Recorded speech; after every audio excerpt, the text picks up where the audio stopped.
automation and programmability of all the connected devices, so that, like the way that you program with your, like to build services, we did a lot of engineering work so that you can do program with all the connected devices. And so like things like, when no one is at home, then, like operate devices so that, it sort of simulates as if someone is at home. Something like that. Those can be programmed with SmartThings framework.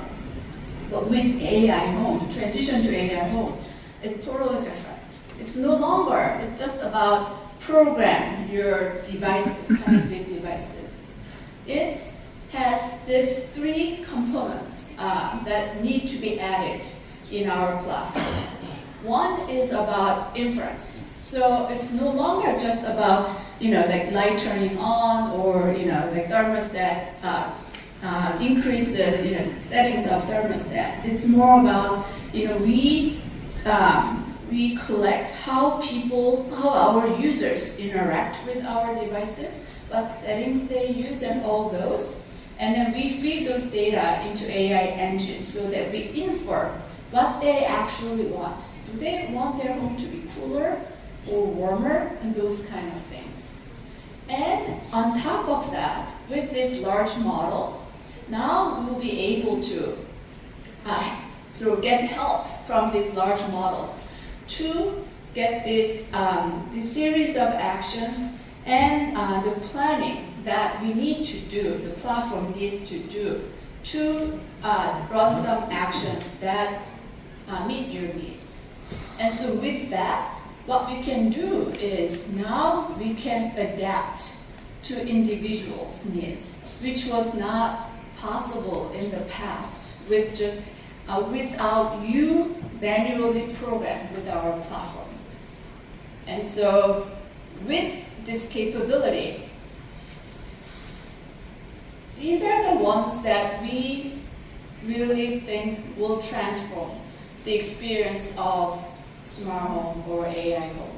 So with the technologies that I just mentioned, what our users can do now is with energy saving, you don't no longer need to sort of do all the configuration of which devices that you want to turn off or turn on, and when do you want to run laundry and stuff. We can do everything for you because we have the data about how much each appliance uses energy, and then we know where you live, and we know which utility company that you use, and what's the kind of time of use, the pricing for that. So with all the information, we can optimize energy saving for you. And other things like home security and stuff, we can do a lot for our users. And but today, I wanted to talk to you about the new area that became possible with AI, with smart home, which is about this, the one that they highlighted here about care for loved ones. How can we do that with just products in the home? Okay, so before going there, I wanted to sort of throw this out to you. So maybe you've seen this kind of stats before as well. But we saw more people living with pets than with multi generations in the home, right? And so the pet part. So increasingly, more and more households have pets. And if you look at this in the U.S., over 60% of households have pets. And that's kind of also the trend, the increasing trend is same across US, Europe, Korea, and China and stuff.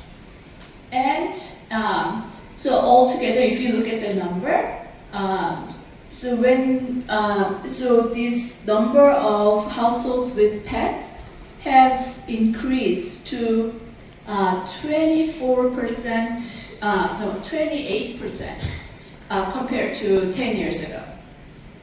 And similarly, the household with just elderly people living by themselves, that number has been going up. And also, a lot of users that we survey, they respond saying that they want to stay in their own home as they age. I'm sure the senior housing and all this stuff, I mean, these are all needed, but a lot of people, they have that desire of, like staying as long as possible in the home that they are used to.